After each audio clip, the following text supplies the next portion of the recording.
Welcome back, everybody. This is going to be the last video that we're going to do in the Q&A session that we posted on Facebook back in January. Just going to wrap it up here. We got about 130 responses, or questions rather, in about an 8-hour period. So we're not going to get to all of them, but I just went in order. So we're going to finish it up here with this video and try to wrap it up. And in about a month or so, maybe 2 months, we'll do another one of these and start it over again. But I don't want the channel, of course, to turn into a Q&A type of channel. I mean, maybe one day, but as of right now, it's not my plan. I plan on getting back to gear reviews and stuff like that. So moving on with the question series, Travis writes in, now that you're famous, do you have any groupies? If so, how does Mrs. Guns and Gear feel about it? So yes, I think I do have groupies, but they tend to be 40-year-old men, typically Southern men, but from all over. And Mrs. Guns and Gear is not at all threatened by them.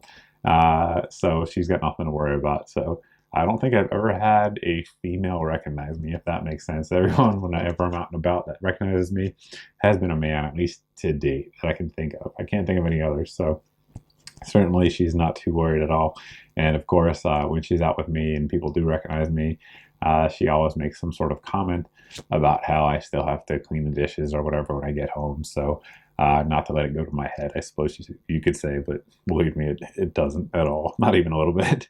I'm not that kind of guy. So Darren writes in, which new firearm being released in 2016 are you most excited about? So we discussed that, I believe, in one of the earlier videos. As of right now, when I'm filming this, kind of the Canik TP9 SF, I think it's got a lot of potential. Again, check back a couple of videos ago and you guys will see the details of that. Alex writes in, what are your tattoos of? So I have a good bit of tattoos, but the ones that you guys would probably have seen and be referencing throughout your time watching the channel would be, I have one on my ribs, and that one reads loyalty. And then I have one on my shin that you guys have probably seen, which means, or which says rather, excuse me, death before dishonor. So a classic military E3 tattoo, which is, I believe, what my rank was when I got it. So that's what it says. Will you do a review of the Trijicon MRO? Yes. So I've been playing with one for a while. I want to do sort of some long-term testing. So just a little sort of background insight on the channel here, if you will. So when I do reviews, either generally I want to do just sort of from a channel perspective and getting people to watch perspective, like the newest hot thing, right? So whatever, you know, is on the cover of all the gun magazines this month, that's the new hot gadget. If you can bring that review out right about when those things are coming out, you tend to get a lot of views and stuff like that. So like a first look type of thing. And if you don't do that in terms of views, I tend to, in my opinion anyway, like to put a lot of rounds through things and a lot of experience with things, using these products, whatever they be, the guns, the optics, the gear, whatever. So that way I can speak a little bit more intelligently on them with long-term use. So the MRO is going to fit in that category. So definitely going through testing. There will be a review on it. When, I have no idea, but there will be a review. So far it's been good though. Andrew writes in, what's your 9-to-5 job? So I mentioned this in a few Q&A videos before, but we're just going to go into it again real quick. I don't talk about that. Reason on the 9-to-5 job I don't talk about it is I have mentioned in the past that I did used to work for US Airways. So I used to work at US Air, and this is we'll just use this example, right? So if I, as a public figure, which I am on this channel, you know, I reach millions of people through this channel all the time.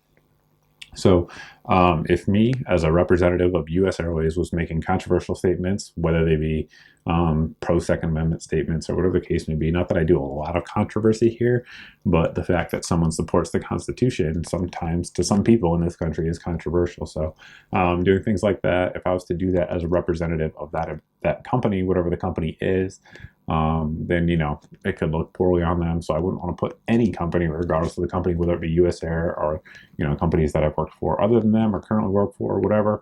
I don't want to put them out there in the light because that's not what we do. We talk about guns, we review guns here.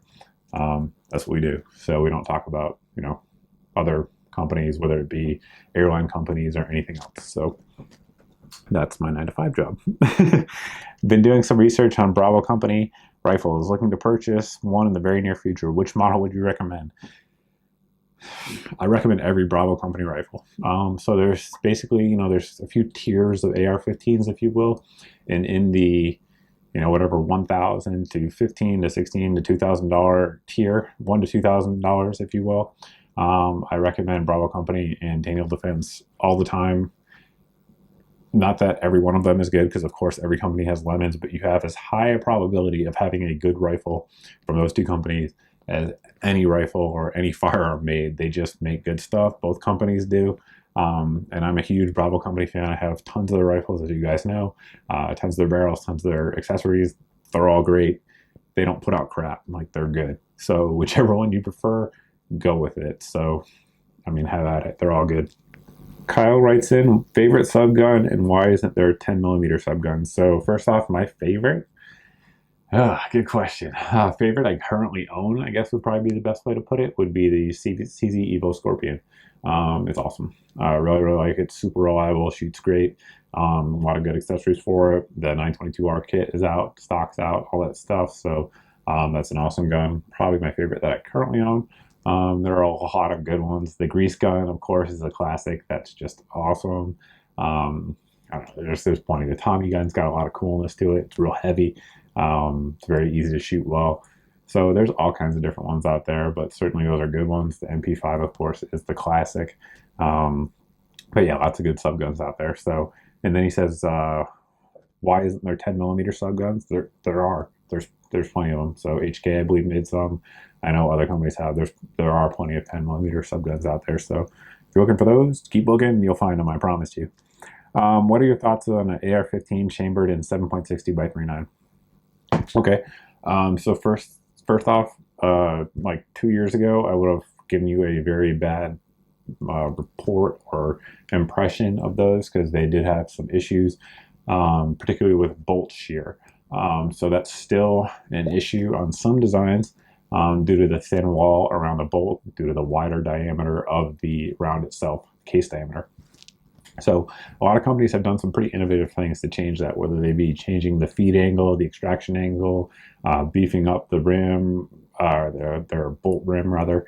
Lots of different things that companies do. Some of those seem pretty promising. So there's that factor, and there's also the magazine factor. The magazines used to be terrible. I mean, terrible, like some of the worst magazines out there.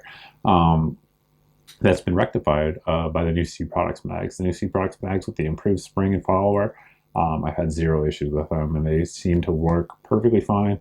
So, you know, if that's what you're into, there are good models out there. Do some research, and they seem to be doing okay. Of course, it wouldn't be my preference, but if you guys are into it, have at it. I will probably get one eventually, just because it's what I do here. And again, some of them are working fine now. You know, years past, I wouldn't have even wasted my time, but now there's definitely some good options out there. So if that's what you're into, cool, have at it. They seem to be doing well. Some of the new designs. Brandon writes in, is the SLR 107 worth the cost over a DBiak AK? And the answer is, I can't answer that for you, because what determines worth is the market, number one, the free market, and then the individual purchaser. So worth for you is different than worth for me. So when people ask those questions, I can never answer them, simply because my background in economics won't let me do it, and my head wants to explode if I even think about it. But let's talk about both rifles, right? So the SLR 107, excellent rifle, Comblock manufactured, cold hammer forged chrome line barrel, made by Bulgarian military producing factory. They're awesome, very good guns. DDI, relatively new company, but they're building up a very good reputation for themselves and doing some innovative things as well. They're putting out a good reputation by speccing their own barrels. I believe they still have Troy Sellers working for them, who's an excellent AK gunsmith, sort of leading the production there. So the production quality seems to be pretty good. Doing some cool stuff with forged receivers and all kinds of other stuff that American companies haven't done before. And they're known for having great customer service. So I definitely have high things to say for DDI. But of course, they're bringing their guns generally to market a little bit lower than some of the combat guns. So for you, it may be worth it. If you want to support an American-made company, it may be worth it. I recommend both. I recommend the 107, and I also recommend DDI guns. What you choose is up to you, based on your needs and your preferences and what you value your money to be and what worth is to you. Mark writes in, when will you do a review or post pics of your ceremonial SKS you got from AIM? Awesome question. For those of you guys who don't follow me on Facebook, you probably don't know, but I did pick up a ceremonial SKS from AIM Surplus. I couldn't let that deal pass by. They're very rare, and of course, they may never come into the country again. So I will be doing a review. I don't really do timelines on reviews. It's not what I do. I tend to be sort of like a dog, and I see a squirrel and I get my attention diverted and tend to go off course, but generally come back around and finish up the ones I want to do, and the SKS is going to be one of them. I will review it. I will shoot it. I will shoot the crap out of it. I don't have any guns I don't shoot. It's not something I do. I think all guns are shooters, just like all cars are drivers. Same kind of mentality. So rest assured, I will review it. I will shoot it, and that's how it's going to be. A timeline, I don't know, though. Wayne writes in, do you ever do fan meet and greets? Yes. I've done at least 5.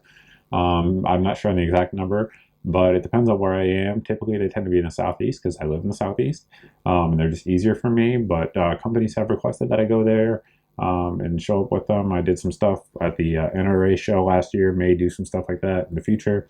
But yeah, I mean, I love getting out and meeting you guys. It's very funny because I always say this in some of my videos, and it's true. Like, you guys think you know me, and to a large extent you do, because, you know, personality comes through and stuff like that on video. But, you know, I don't know you guys, so I feel like I know you, you know, through the channel and everything, but not the same way you do with me, if that makes sense. So it's always good to meet you guys in person and see the name, the face behind the name, which is also why I like Facebook as well, because I can kind of match it all up, and there's names I recognize of people who post frequently and stuff like that. So similar thing there. Justin writes in, what is your ideal AK setup, rail, light, optic, mount, etc.? That's like 15 questions. I'm not going to answer all of them. I will kind of give it a general overview, though. My ideal AK setup is going to be one in 5.45 for sure. AK-74 for a myriad of different reasons. My personal preference. We'll get into those reasons in another video if I haven't done so already. So we're going to go 5.45. We're going to go with a CR type of length. So a little bit shorter, giving you good velocity, a little bit later up front for a little bit more maneuverability and ease of transitioning between targets. We're going to go with some sort of flash hider. Optics wise, it's either going to be an aim point or a ACOG, one of the variants out there. I like them all. They're all good. If those are the optics I had to choose for a sort of go-to-war rifle, it would be one of the two manufacturers, aim point or ACOGs for sure, Trijicon ACOGs. And beyond that, I don't know. It depends on what I'm feeling that day for some of the other accessories, but certainly that's what it would be. In 5.45, I'd probably go for something that you could actually rinse out or clean out due to the corrosive nature of the ammo. But other than that, those are what I'd go with for sure. Next question is going to come from Rich. He writes in, I'd like to hear your opinion on the Navy SEAL switching from SIGs to Glocks. Covered that 2 videos ago or 3 videos ago, so check that out if you guys haven't seen it yet. Ravshan, R-A-V-S-H-A-N, Ravshan, SHTF, you can only have one rifle, go. Production rifle, currently in production and available in the U.S., SLR 104FR. Scott writes in, bullpup or SBR, depends on the use, depends on preference and what kind of calibers that we're using. Certainly there's pros and cons to both. I have no issue using either or for serious use, as long as it meets the criteria I needed for whatever that mission set is. Matthew writes in, your opinion on DBiak AK-74 or Century Arms M74. So first off, we're going to go over specs. The DDI they're both built on Bulgarian parts kit. The big difference between the two is going to be that the Century does not have a treated barrel, whereas the DDI does. So that alone is going to give the advantage in terms of performance longevity to the DDI. Doesn't mean the Century is a bad rifle. The Century, generally speaking, when you look out there, is going to be a little bit cheaper. And some folks want that as a priority. So if that's what you're looking for, then go there. There's no right answer because worth and value, again, is always going to be different depending on who's looking at it. And some folks like different feature sets. So that's really going to be it, I suppose. William writes, really like the reviews of non-tactical rifles and pistols. Would you consider reviewing more of those items?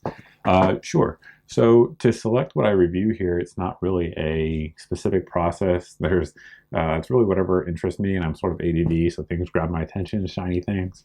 But yeah, anything that I think I'm going to like, if you will, if that makes sense, I tend to go for. So an example of that would be if I do revolver reviews, which are sort of non-tactical, if you will, this day and age, but still get the job done a lot of times.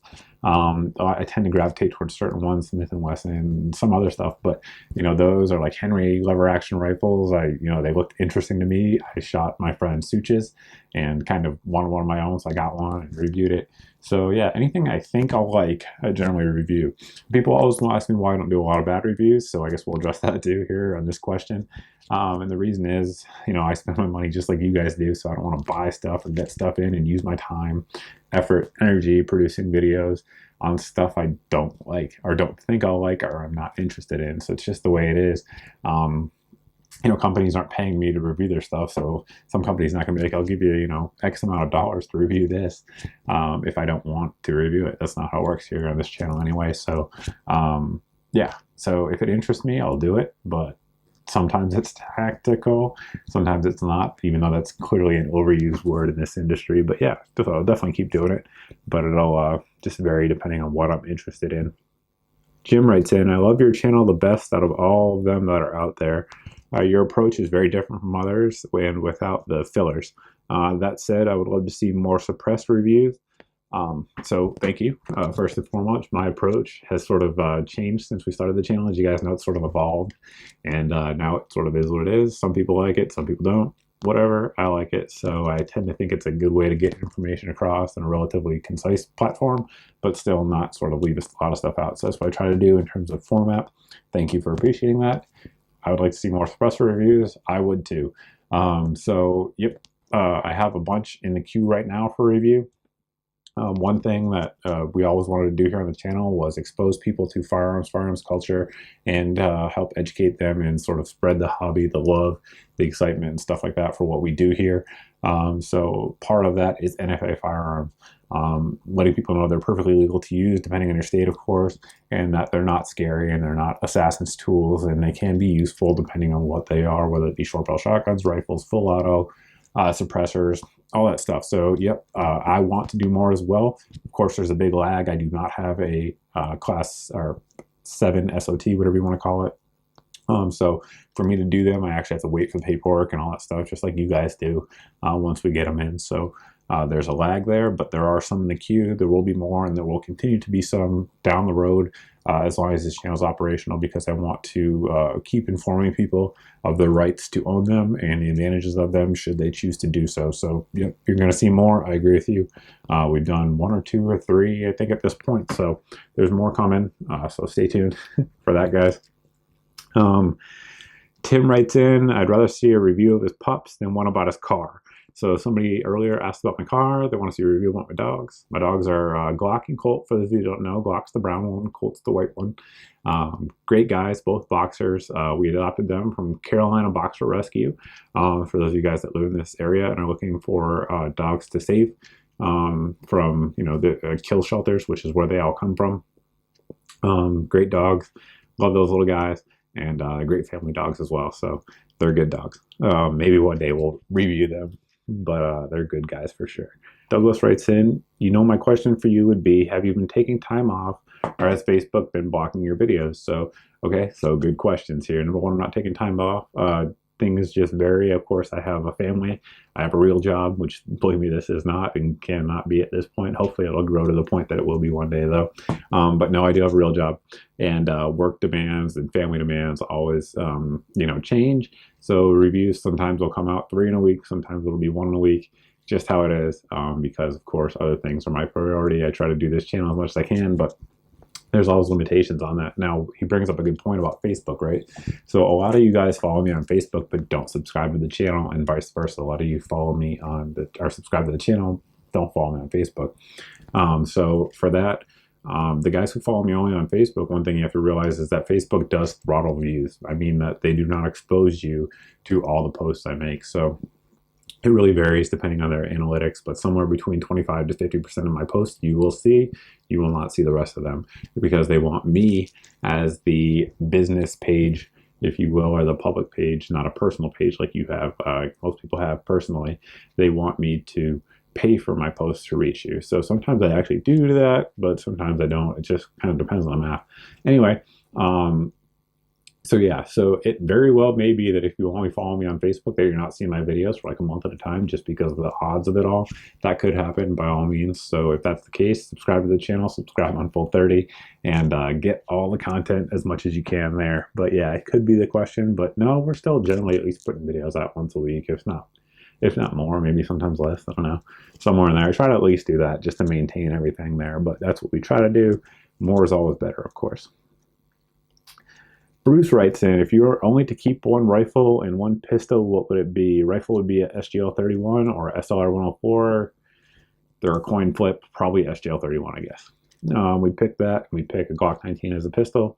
It does everything well. Nothing exceptionally well, but everything well enough, which is great. So Glock 19 would be the choice there. John writes in, what are your top instructors that you would recommend for pistol, AR, AK?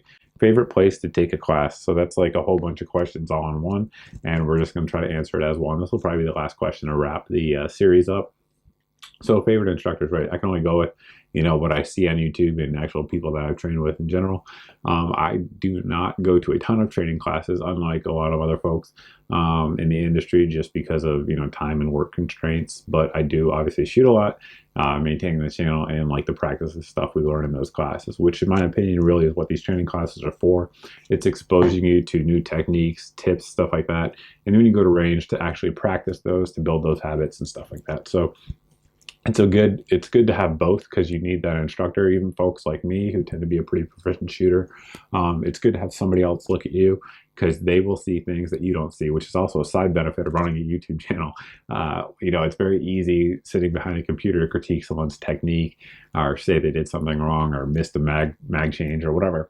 It's very easy to do when you're not the one doing it, of course. So it also is very helpful to run a channel. And when you're editing these videos, think every video you guys see, I've seen 4 times, if not more, while I'm editing it. So it's very good to see what you're doing. But of course, getting that professional eye with a different perspective, seeing what you're doing, is always good.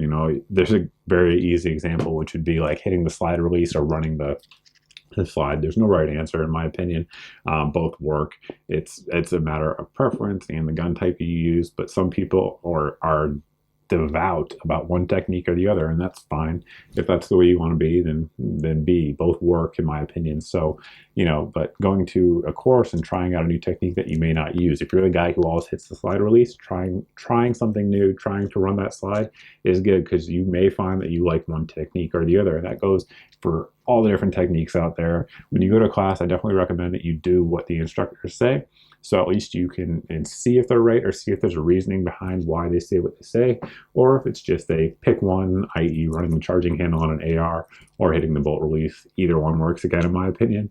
But some folks are really preach one or the other. So I always recommend you try what they say and take their advice seriously, because you're paying for it ultimately. So a lot of folks like to go in there with egos for whatever reason in the training courses, and I really think that's probably the 180-degree wrong way to do it.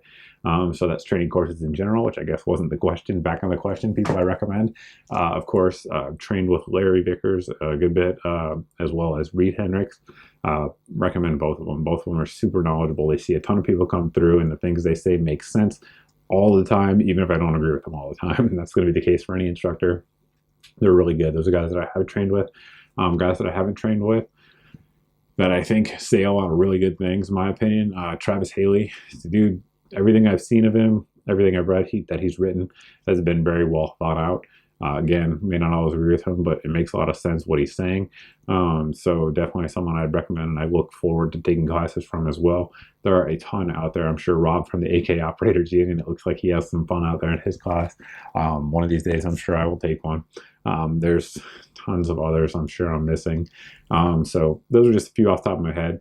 But yeah, recommend all those guys for sure. And of course, look into them, do some research, see what other folks are saying before you go ahead and put your money down. Because there's a lot of folks out there in the industry now trying to get into the trainer industry, but maybe don't know exactly what they're doing. So do some research, get some feedback from folks that have gone through before you go ahead and spend your money. So definitely a recommendation there as well. I think that's going to end the video. This will be the last video from this question I posted way back in January. It's going to wrap it up in a couple months, guys. We'll post a new one up there and start the series all over again. But as always, guys, thanks for watching. Thanks for subscribing. I truly appreciate it. I hope I didn't bore you to death, and we'll see you in the next video.